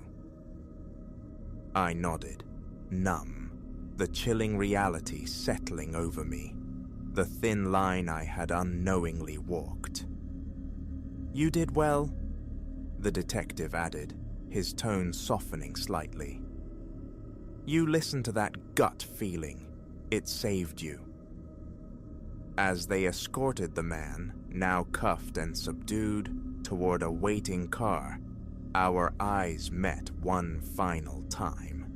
The cold calculation was gone, replaced by impotent rage. I held his gaze, refusing to flinch. I had stared down the abyss and hadn't fallen in. The sun was a bold declaration in the sky when they finally let me leave. Stepping outside, the morning air felt impossibly clean, the light almost painfully bright. I drew a deep, shuddering breath, the night's adrenaline finally beginning its slow retreat. Sal emerged behind me, his face etched with a matching exhaustion. "You all right, kid?" he asked, genuine worry in his eyes. A fragile smile found its way to my lips. "I will be. Thank you, Sal. Back there. You saved me." He shifted, embarrassed, shrugging it off. "Anyone would've. Listen, take a few days. Seriously, I got your shifts covered." I started to argue, but the dam finally broke. The fear, the relief, the sheer accumulated stress surged forward.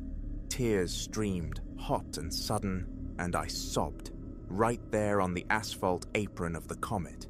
Sal awkwardly patted my shoulder, a silent, steady presence until the storm passed. My gaze drifted back to the diner. My safe harbor, my paycheck, now felt shadowed, violated. Yet, watching the first morning regulars approach, bewildered by the police tape, but resolute in their quest for caffeine, a spark of defiance flickered within me. This was mine. He wouldn't take this too. "Actually, Sal," I said, pulling my shoulders back, the words tasting like resolve. "I think I'll be here for my next shift. This place, it's mine. I'm not letting fear run me out." Sal's face broke into a grin, relief and pride warring in his expression. "Atta girl! But take today, okay? Seriously, get some sleep. We'll hold down the fort." Walking toward my car, the night spooled through my mind. The creeping dread, the stark terror, the unexpected, fierce triumph. The memories would linger, ghosts at the edge of my vision.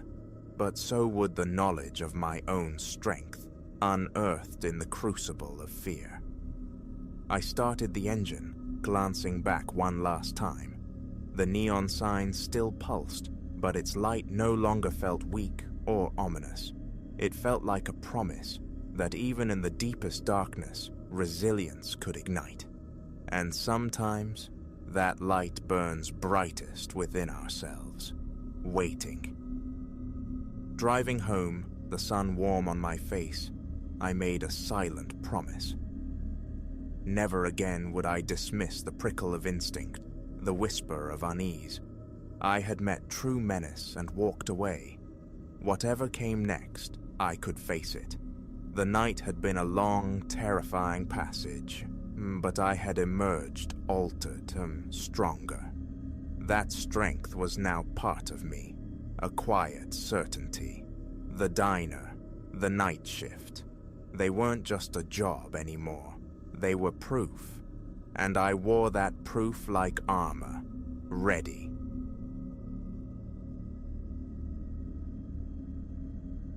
Dust and silence were the anticipated yield of that descent into the manor's belly, not this clandestine dominion of shelf and chain.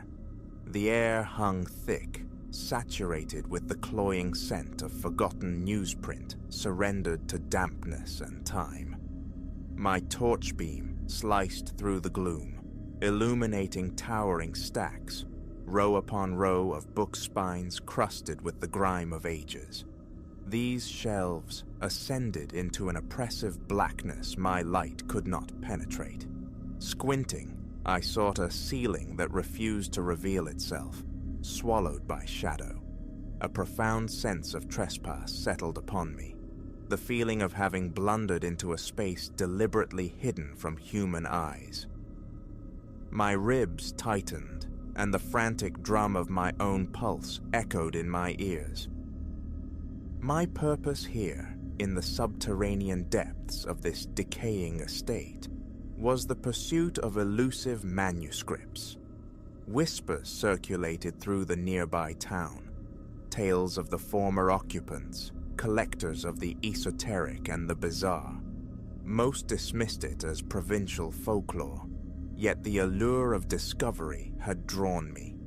Shoving aside desiccated cardboard boxes and displacing skeletal wooden crates, my eye caught a flicker of metal behind the splintered carcass of a wardrobe.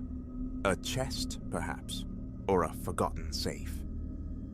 Instead, I uncovered a formidable oak door embedded seamlessly into the stone foundation. Its hinges were colossal, primitive things, and the handle was wrought into the likeness of a coiled serpent, scales cool beneath my hesitant touch. It radiated an antiquity far exceeding its surroundings. I pulled. It held fast, locked. A scan of the immediate vicinity revealed an iron key, surprisingly free of deep rust, dangling from a nail beneath a shelf succumbing to rot. With a tremor in my hand, I inserted it into the lock. A protracted groan reverberated through the basement as the door yielded, a sound like a sepulchral moan, releasing a draft that coiled, chill, and unwelcome, around my bare arms. Beyond the threshold, a short flight of stone steps descended into a chamber of staggering proportions. My light swept across the space, revealing an immense subterranean library. Walls vanished behind shelves that climbed from the flagstone floor into the unseen heights, burdened with volumes of every conceivable size and shape. Some lay stacked precariously. Others were shrouded in decaying cloth. The atmosphere was a pungent blend of mildew and something else, the ghost of aging leather, perhaps. At the chamber's far end, a barricaded alcove commanded attention, secured by skeins of rusted chain. The links were brutally thick, crisscrossing a heavy double door of dark wood. Drawn closer, my own footfalls loud and lonely on the stone, I reached out to touch the chains. They clanked with a deadened resonance, leaving a gritty orange residue on my gloved palms. The padlock binding them looked coeval with the stones themselves.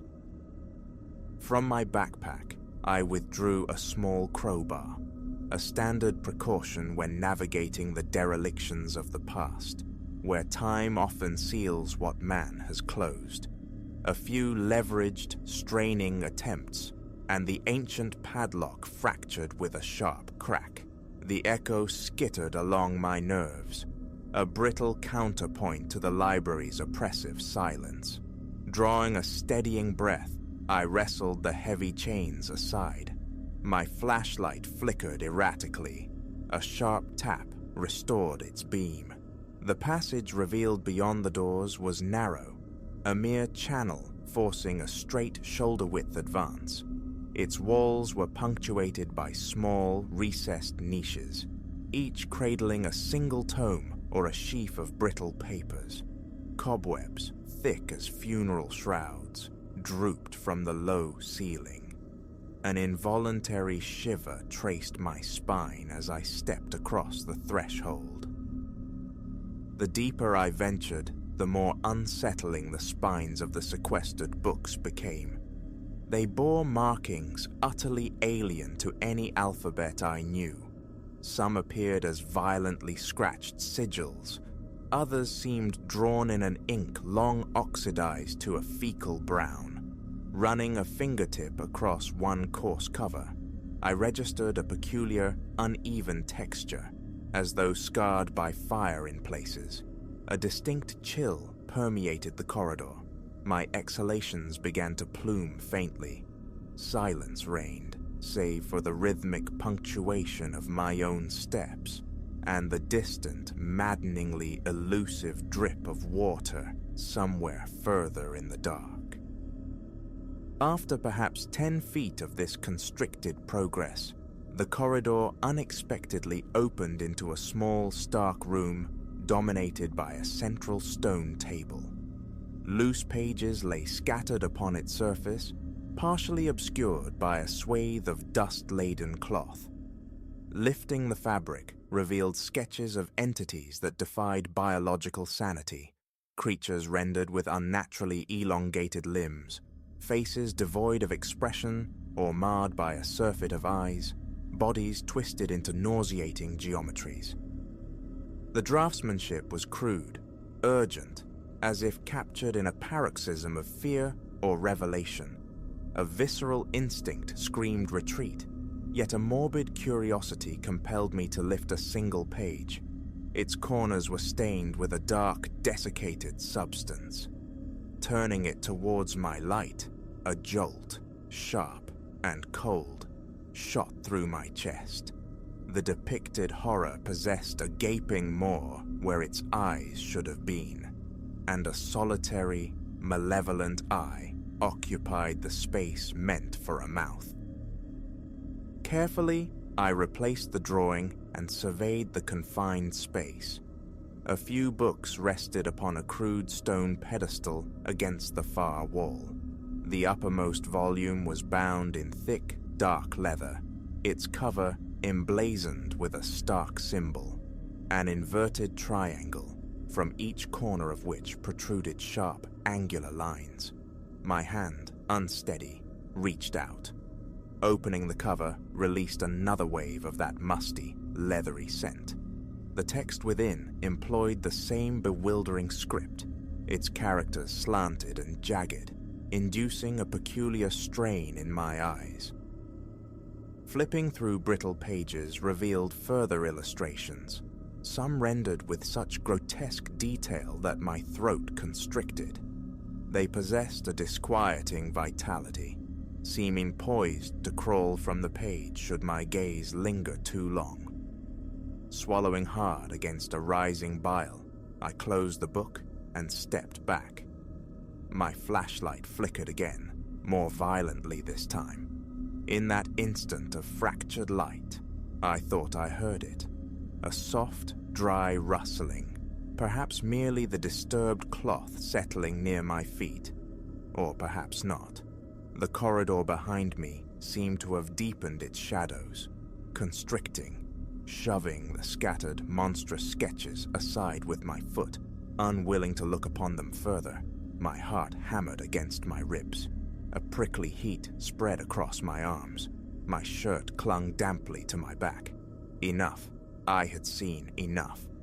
I retraced my steps, hurrying now, past the silent sentinels of the towering library, ascending the stairs, and bursting back into the familiar, if still unsettling gloom of the upper basement.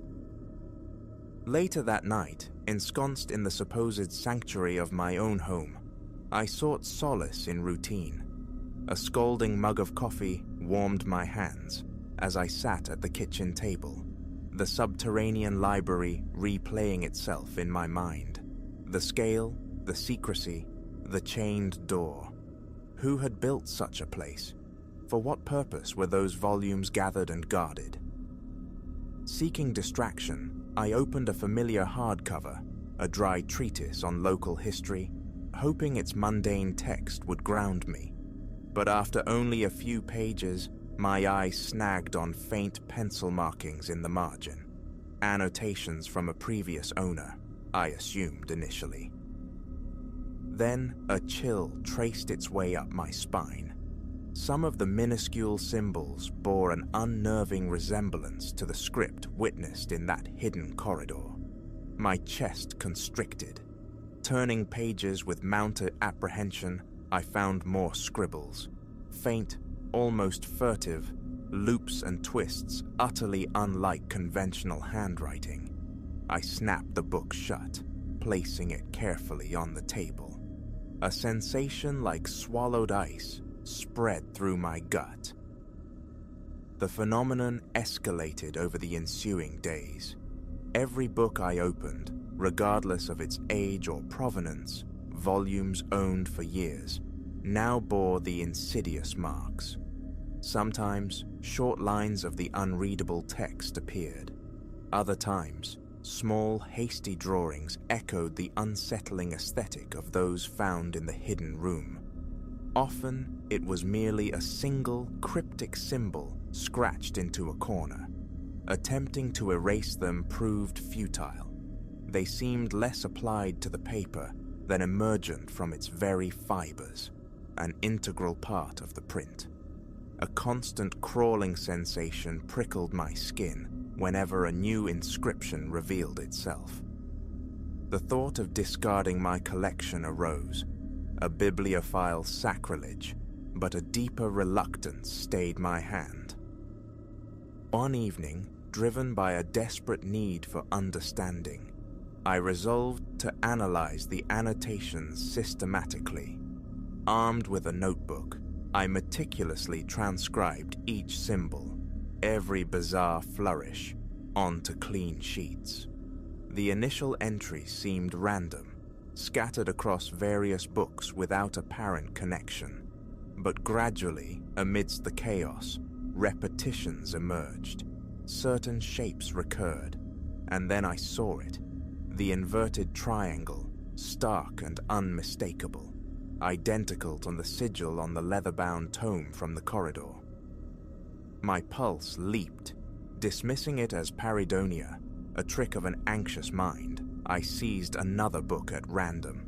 There, nestled near the page number, diminutive but clear, was the triangle, its angular projections precise. I circled it with the trembling red pen. My breath grew shallow. My hands shook uncontrollably. The ticking clock on the kitchen wall swelled to a deafening rhythm. I reached out to Julian, a friend whose expertise lay in the realm of rare texts and arcane scripts. Hedging, I described finding some old books marred by peculiar annotations, asking if he might offer an opinion. He arrived, magnifying glass in hand, and bent over the afflicted pages. The script, he confessed, resonated with certain archaic forms, yet defied specific identification. His gaze sharpened. "Where did you acquire these, Elias?" I hesitated, then lied, mumbling something about an obscure estate sale. He suggested consulting a professor specializing in ancient languages at the university. I nodded, feigning agreement, but the call was never made. A burgeoning paranoia cautioned against drawing further attention. These markings felt disturbingly intimate, as though inscribed by a hand reaching specifically for me. Day by day, the inscriptions grew bolder, more insistent. I would open a cookbook or a travel guide, only to find entire paragraphs interwoven with the familiar text, rendered in that alien script. The faint pencil lines darkened, gaining confidence, as if the unseen scribe grew more certain of their purpose. Sometimes, late at night, I'd hear it, a distinct scratching cadence, like graphite whispering across paper, always ceasing the instant I strained to listen. Sleep offered little respite, becoming a turbulent sea of fragmented nightmares populated by the distorted figures from the hidden room sketches. I'd wake drenched in sweat, heart pounding, attuned to every nocturnal groan of the house. Floorboards creaked, pipes sighed, and my nerves stretched taut. The memory of the corridor, the chained alcove, the monstrous drawings became a persistent, gnawing presence. Had I inadvertently brought something back with me, some intangible consequence of my trespass? The thought coiled, cold and unwelcome in my mind, though I tried desperately to dismiss it. In an act of desperate containment, I gathered the afflicted books and locked them within a sturdy chest in the attic. The following morning, driven by a grim necessity, I ascended the dusty stairs to check. The chest stood agape. My books rested serenely back on their usual shelves downstairs. I stood frozen, staring, a cold sweat beading on my forehead. I knew. I had locked that chest. The key remained undisturbed in my dresser drawer. Backing away slowly, I closed the attic door and descended, my head swimming, jaw clenched tight. At the kitchen sink, I splashed cold water on my face, gripping the porcelain edge until my knuckles shone white. My own home felt alien, compromised. Rationalizations flickered. Perhaps I'd forgotten locking it. Perhaps I'd unconsciously returned the books myself. But they crumbled against the stark certainty in my gut that something inexplicable was unfolding. That afternoon, seeking refuge in the familiar, I plucked a random paperback from the living room shelf, an old dog-eared mystery novel. My heart hammered a frantic rhythm against my ribs as I flipped through its pages. The margins crawled with the now familiar, twisted lettering, page after relentless page. My eyes scanned the dense blocks of alien text, and then, abruptly, a pattern resolved itself. A single word, or what felt like a word, repeated with obsessive frequency, appearing across multiple pages. Deciphering the entire script remained impossible, but this one recurring element resonated with a chilling familiarity. It looked impossibly like return, or perhaps something phonetically close. The meaning felt less linguistic than instinctive, an undeniable imperative. My mouth turned to dust. There seemed no other course. I would go back. Gathering my flashlight, the crowbar, and gloves, I packed nothing else, propelled by a grim sense of obligation. My hands trembled on the steering wheel as I drove the familiar route to the derelict manor. The broken front gate sagged open as before. The basement entrance remained unlocked. Descending the stairs towards the hidden library felt like wading into colder, heavier water. The beam of my flashlight cut through the subterranean air, finding the corridor door still ajar, the discarded chains lying like metallic snakes on the flagstones. Stepping back inside that narrow passage, my pulse thundered in my temples. The same cloying scent, damp earth, decay, old paper, filled my nostrils. I advanced towards the small room at the corridor's terminus. The stone table stood as I'd left it, littered with its disturbing sketches. The oppressive weight of the walls seemed to intensify. My light danced across the scattered pages, searching for any echo of the word that haunted my own books. The same vile anatomies, the same twisted visages stared back. But then, beneath the table, half hidden in shadow, lay a page I hadn't seen before. Crouching, I retrieved it. It bore more of the script, but this ink was darker, starker, appearing almost wet, impossibly fresh in the stagnant air. My hand shook violently as I recognized, woven into the text, shapes identical to those now plaguing my margins at home. A faint scuffing sound whispered from the corridor behind me. I spun, flashlight beam stabbing into the darkness. Empty, yet the sensation of being observed prickled across my scalp, sharp and undeniable. Edging forward, I swept the light across the room's periphery. Stillness, nothing. Forcing my breathing into a semblance of calm, I tucked the freshly inked page into my jacket pocket. My heart felt dangerously overlarge, beating against my ribs like a trapped bird. One last sweeping glance at the burdened shelves lining the walls, then I turned to leave. casting frantic looks over my shoulder, utterly convinced of an unseen presence dogging my steps. My foot caught on a loose flagstone. I stumbled, pain flaring as my knee struck the unyielding floor. Stifling a groan, I scrambled up and limped raggedly out of the corridor, up the stairs, through the upper basement. I didn't pause to secure the oak door, didn't even pull it closed. Escape was the only imperative. Back in my car, then home, my entire body remained rigid with tension, my shirt plastered to my skin with cold sweat. In the harsh light of my kitchen, I withdrew the page from my jacket.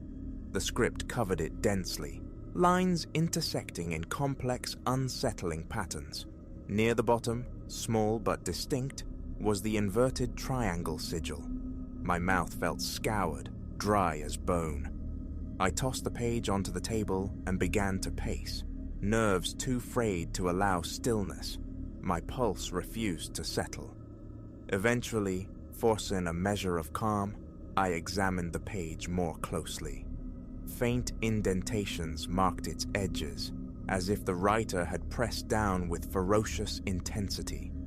Turning it over, I discovered a subtle marking on the reverse, a faint impression, barely visible. It looked chillingly like a handprint, smaller than mine, yet the fingers seemed unnaturally long, slender. I traced its outline with a fingertip. The paper beneath felt inexplicably cold, almost damp to the touch. I dropped it as if burned. My head spun, caught in a vortex of confusion and profound, sickening dread. Now, every book I dare to open offers more. The annotations are no longer marginal. They consume entire chapters, swirling around the printed words like parasitic vines. Reading the script remains impossible, yet their tenor feels increasingly urgent, demanding. The soft, insidious scratching sound visits me more frequently now, often when I am alone in the quiet hours, a phantom pencil dancing on phantom paper. I leap from my bed, heart pounding, check the hallway, the living room, finding only empty shadows and silence. Gooseflesh blooms on my arms. A debilitating weakness settles in my legs. I find myself perpetually anticipating a figure stepping from the darkness, yet nothing ever manifests. Reading, once my solace, has become an act fraught with anxiety. Relaxation is a forgotten country. My thoughts circle endlessly back to that subterranean corridor, the rusted chains, the monstrous sketches, the cold handprint. How does one stop inscriptions that bloom from within the page itself? They appear irrespective of my will, and the thought of their continued proliferation, their growing strength, is unbearable. The urge to incinerate my entire library rises sometimes, hot and desperate, but fear holds me back, fear that such an act might provoke something far worse, and so I coexist with them, day after harrowing day, haunted by invisible scribes and messages I cannot decipher. My hands tremble whenever I approach a bookshelf, bracing for the inevitable discovery of new lines, new symbols, new demands I cannot comprehend. I feel ensnared, irrevocably altered. I crossed a boundary in that buried library, stumbled into a narrative not meant for me, and now I find there is no epilogue, no way back. This is my reality now. No solutions present themselves, only a burgeoning catalogue of questions and a quiet, persistent terror. Every blank surface holds a latent threat. Every nocturnal rustle stills my breath. A desperate hope flickers sometimes, that I might awaken one morning to find the pages clean, the script vanished, the haunting silenced. But thus far, the ink remains indelible. The words are still here, etched into my books, bleeding into my thoughts, filling my waking hours with a dread I cannot articulate. I cannot shake the conviction that I have initiated something I lack the power, or perhaps the knowledge to conclude.